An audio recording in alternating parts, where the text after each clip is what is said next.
சென்னையில் CMRL metro அதிகாரி வழக்கில் பாடகர் வேல்முருகன் தற்போது கைது செய்யப்பட்டிருக்கிறார். குறிப்பாக வலசரவாக்கம் ஆற்காடு சாலையில் சிஎம்ஆர்எல் பணிக்காக தடுப்பு அமைத்து வாகனங்கள் ஒருவழி பாதையாக மாற்றப்பட்டிருக்கிறது.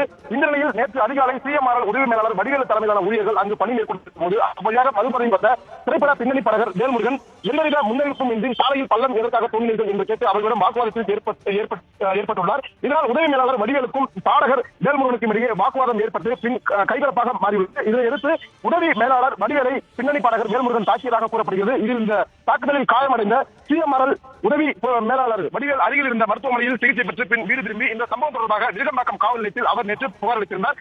விசாரணை மேற்கொண்ட விருகம்பாக்கம் போலீசார் பின்னணி பாடகர் வேல்முருகன் மீது 2 பிரிவுகளின் கீழ் வழக்கு பதிவு செய்திருந்தனர். குறிப்பாக ஆபாசமாக பேசுதல், தாக்குதல் நடத்துதல் உள்ளிட்ட 2 பிரிவுகளின் கீழ் வழக்கு பதிவு செய்து நேற்று மாலை பின்னணி பாடகர் வேல்முருகனை கைது செய்தனர். பின்பு கைது செய்யப்பட்ட பாடகர் வேல்முருகனிடம் போலீசார் தீவிர விசாரணை மேற்கொண்டு எச்சரித்து எழுதி வாங்கி பின் காவல் நிலைய ஜாமீனில் விடுவித்திருக்கிறார்கள். இந்த சம்பவமானது சென்னையில் ஒரு பரபரப்பை ஏற்படுத்தியிருக்கிறது.